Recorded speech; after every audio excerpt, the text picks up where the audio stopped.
I am like, at some point, I'm going to turn this on and check it out. I am, like I said, I kind of meant to watch it last night, and I'm disappointed I didn't see some of the scenes there because I'm shocked by the setup. So I am enjoying kind of sitting here watching some of these clips and kind of just enjoying it for the first time here. So there was one moment where it seemed like Brady was irritated. Oh. Jeff Ross, who I think is only known as guy who shows up at roasts. And they make fun of him about that. Like, where else has he been? What has he ever done? He just is at the roasts, and he's a good roaster, so that's his lane. He made a massage joke about... Duh. Of course he did. I mean, what you're supposed to. And Tom got up, came over, and said to this effect, "Don't do that shit again."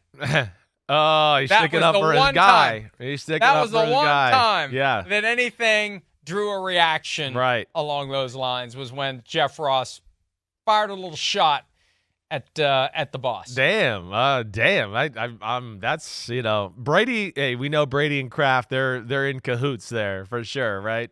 And Kraft has had Brady's back, like in Deflategate, as we talked about earlier in the show.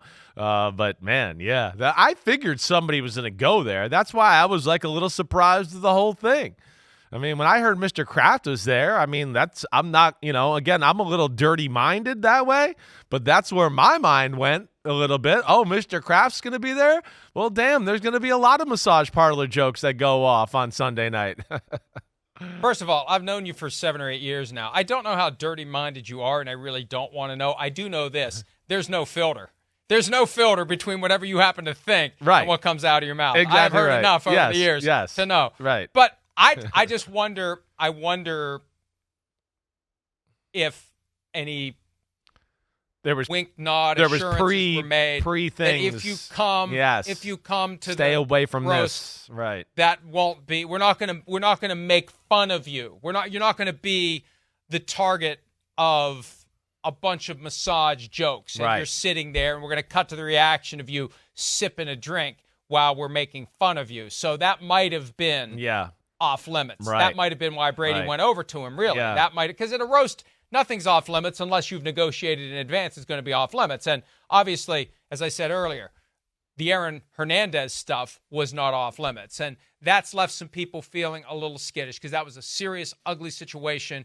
People died. Aaron Hernandez committed suicide in prison. It was a troubling time for the NFL, a troubling time for the families of those affected by it, and it was the punchline of more than a few jokes last night. Even a Brady joke. Even Brady went there. That, I think, got some people to say, we know where the line is at these roasts, but, guy who has no way to defend himself might be protected from just the constant body blows that he seemed to be getting. Yeah, I hear you there. That's definitely questionable. Is Ron Burgundy there? Ron Burgundy? Yeah, that wasn't good. I'm a big Will Ferrell fan. Yeah. It was too long, and it wasn't funny. And it pains me to say that, but Will Ferrell is Ron Burgundy last night, and I mean, Elf, it's one of the great memories of my life, taking my son to see Elf and hearing him laugh nonstop for like the first half of the movie, and then it gets a little weird after that. But I'm a fan of everything Will Ferrell does. That last night missed. It wasn't funny. He's not good in the Ron Burgundy outfit anymore. And whatever, it's like he slapped whatever he could find at a thrift shop. It really wasn't a Ron Burgundy outfit. It was like, I need a coat, I need a tie, I need a shirt.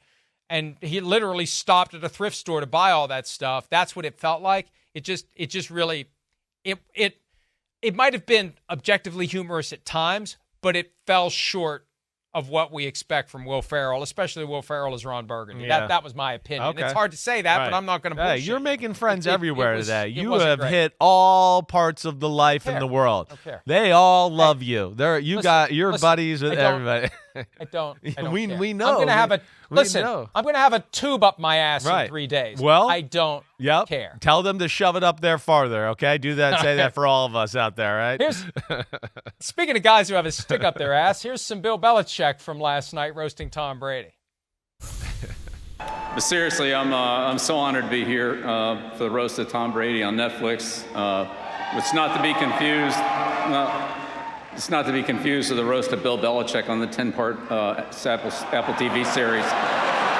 See, your soccer team, Birmingham City, got knocked down to another tier in the English Football League. So, for those not familiar with English football and the intricacies to their obscure regulation system, just let me say, I'll put it in English for you, they suck.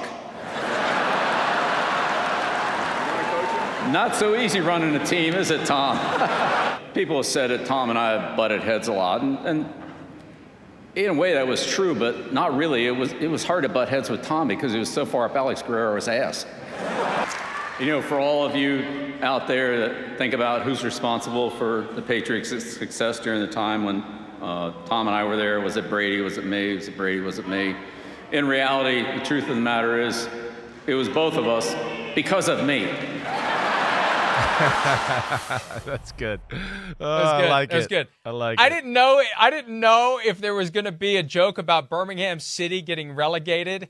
It's kind of hard to work that in to get people to understand what it's all about, but Bill found a way. He did it. To poke fun at Tom. Tom just got involved with the team last year, chairman of the advisory board, not just some ceremonial thing, and they got relegated for the first time in 30 years. They're at the third tier of the pecking order in English soccer. So good job, Bill, getting that one in there. There were some jokes that you could tell some of the people on the dais had no idea what it was about because they're not really ardent football fans. But it's worth watching for as long as you can and then stopping. I watched it as long as I could. I stopped, and now I'm kind of cherry-picking bits to make sure that I caught everything. One of the things that, and before we get there, this is a good question that Courtney has put in the sheets, which means I'm supposed to, say it out loud because it is a good question. Right. Has Belichick, and I've been saying, if he's going to coach again, or at least try to coach again next year, try to get a job, he's got to ingratiate himself to fan base. He's got to make himself likable. Between the McAfee appearance with the draft night thing and this roast, he's going to be on the Manning cast. Payton Manning essentially confirmed that last night. Has he made this pivot to making himself more likable? Yes. And I think it's all, because of what you're talking about. It's staying relevant, repair image, repair relationship with, Joe Smith watching on TV so they realize, wait, you might want me to be your head coach next year. I don't think there's any doubt. I think it's all tactical. I think he's very smart that way. I think that does nothing but make him look good last night, right? It shows he's not petty at all. He's not worried about, he got character assassinated, right?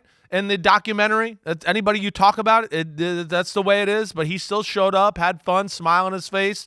The McAfee thing, I think, is perfect. We know how popular McAfee is, especially with the younger generation, too. And he doesn't really have to have dialogue with anybody there. They just sit there and go ahead, Bill, tell us about football. It's story time.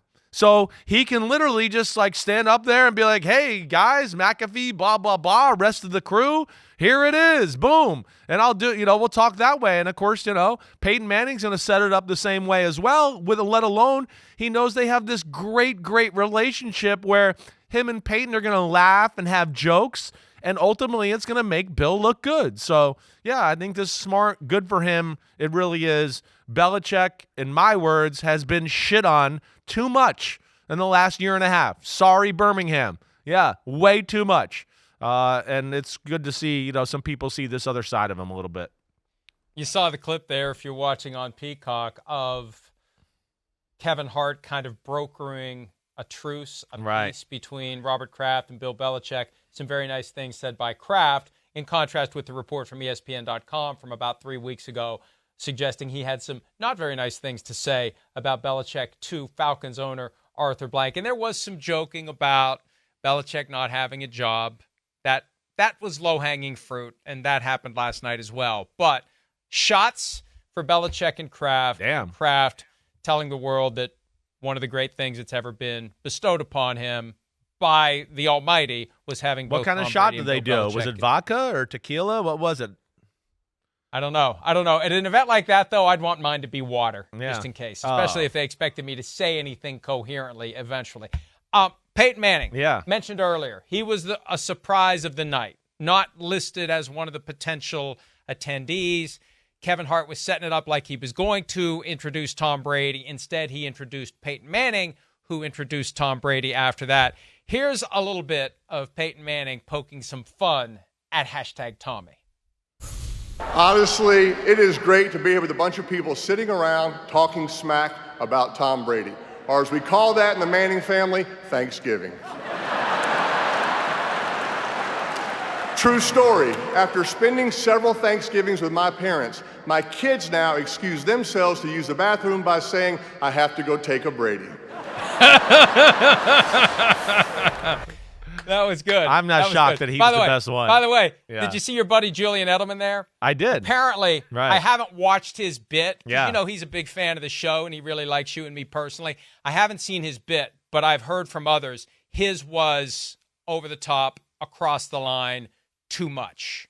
Like maybe, you know, there's some HGH you can take for comedy, and maybe he had a little too much of it. Damn, boom. Yeah, you're just friends all around. Bouquets for everybody today. I know. But we'll see. We'll see. I know. Yeah, I don't know what to say there. I don't know what to say. Chicken shit. I That's know. what I'll say. Yeah. See, I'm at the point where I have reached a sweet spot in my life where I can envision my looming mortality, and I just don't care. I'm not gonna pull punches. Not that I ever did, but I just really don't care. I guess I'm inspired by the spirit of the roast. I'm just gonna say whatever the hell I want to say. I like it. They let me say it. Go for and it. It may not be much longer. Go It for may it. not be much longer. Hi, it's Mike Florio. Thanks for watching PFT on YouTube. Hit subscribe for the latest news and analysis from Pro Football Talk.